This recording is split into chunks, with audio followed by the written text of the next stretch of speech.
is the Writer's Almanac for Friday. It's the 18th of June, 2021.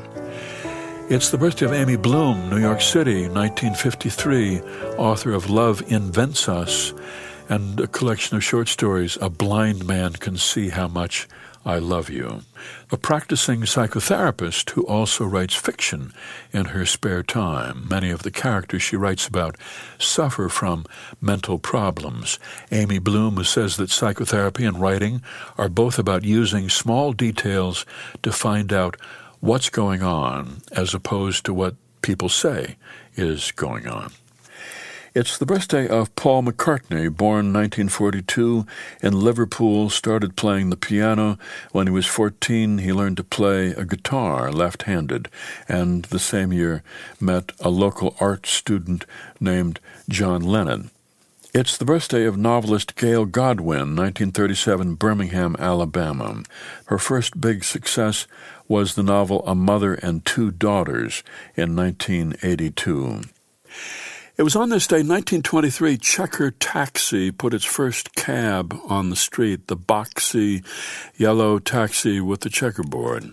A cab that was used in many cities, but they became closely identified with New York. The last one came off the assembly line in 1982. The last Checker cab was retired in 1999 with almost 1 million miles on its odometer.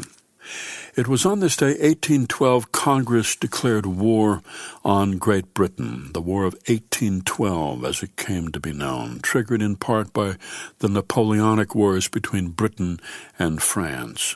Britain had seized American citizens off of American ships and impressed them into service with the Royal Navy. And finally, President Madison in 1812 signed a declaration of war. Although unknown to Congress, Britain had already agreed to repeal some of the orders that had so offended the American government. The news simply didn't reach this country for nearly a month. And it was on this day in 1815 Napoleon met his final defeat at the Battle of Waterloo in battle against the Duke of Wellington.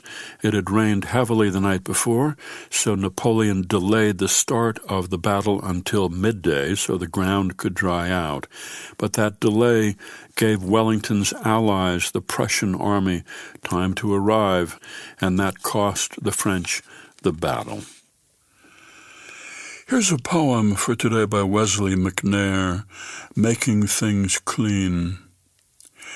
One would hardly recognize him like this, the high school shop teacher, glasses off, bent over the kitchen sink. Nearby, house dresses and underpants flutter in the window of the Maytag he bought for his mother.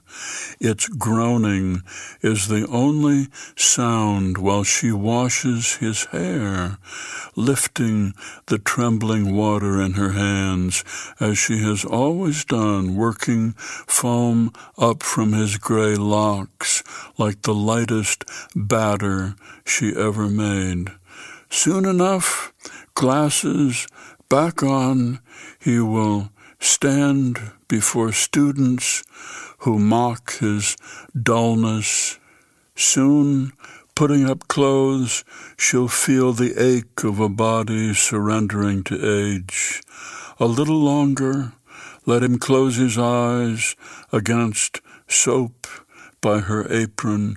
Let her move her fingers slowly, slowly.